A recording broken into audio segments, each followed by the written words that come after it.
to talk a little bit about some of the behaviors and kind of like the positive and maybe the drawback. So for pessimists, it's that, pessimists often take a more cautious or defensive approach. Maybe they expect negative outcomes.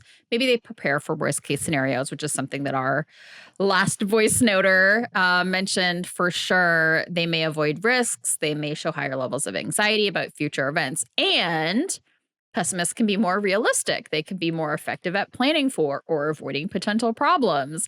This defensive pessimism can lead to better decision making in high stakes situations where optimism might cause people to overlook important risks. That's kind of that practicality piece. Yeah, I think we talked about this in a previous episode. I used to work in a comms agency, and on a particular project, we ended every meeting with Arden's list of concerns. And it was a list of just things I thought could go Yeah. wrong, right? Like on the client side, on our side, me personally, whatever. And I was just like, here are all the things that I think could go wrong. Do we need a plan for these things? Maybe we don't, but here are the things that are like keeping me up at night.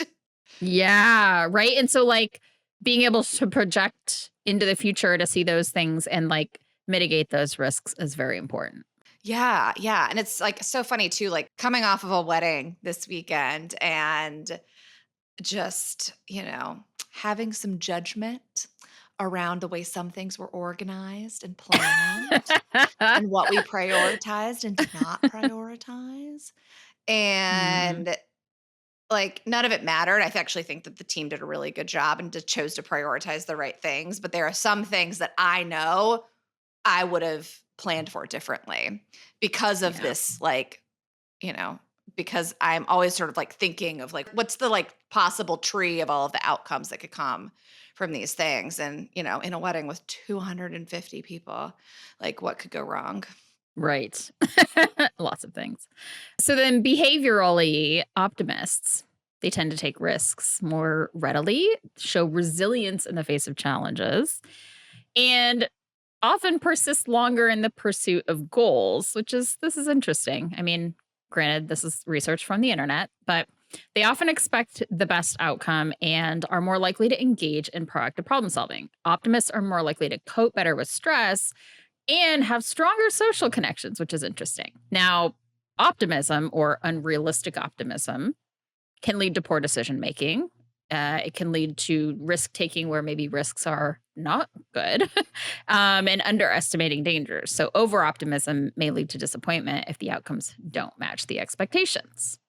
Yeah, I read something too around like the role of privilege in optimism, Hmm. that people that are Hmm. more likely to identify as optimistic, their life is easier for a variety of reasons, right? And so, like, I think I became someone who took more risks when I felt like I had a stronger financial safety net than I did growing up, right? And that's again less about optimism and much more about the reality of if this doesn't go well, it's Yeah. okay, right? Like Yeah. I am accurately understanding the risks and the dangers because I know what it's like to not have this particular aspect of my life that's maybe sort of easier and more comfortable. And I do think that, like, especially when we talk about risks, that I believe that there are people that are more risk averse and more risk excited. But I Yeah. also think that privilege plays a real role in our ability to say yes and have the consequences of those risks be less dramatic.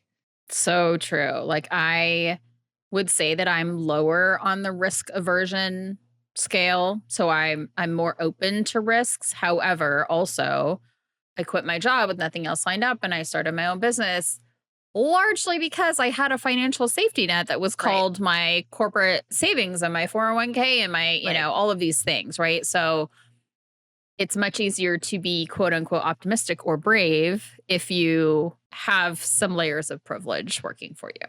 Yeah, yeah, and I think for me Yeah. too, in this decision to, like, leave my job, it's, like, the partner privilege of it too, like, having the benefit, like, we had a shared safety net, I played a big role in creating that, but also we have as benefits to lean on, we have this secondary income, and that, when people will I don't know if you get people will talk about, yeah, how, like, how brave you are to go out on your own, and it's like, Yeah. I was able to. Yes, it was risky and scary, and that's still true, and also the risk was not as great as it is for other people because of these privileges.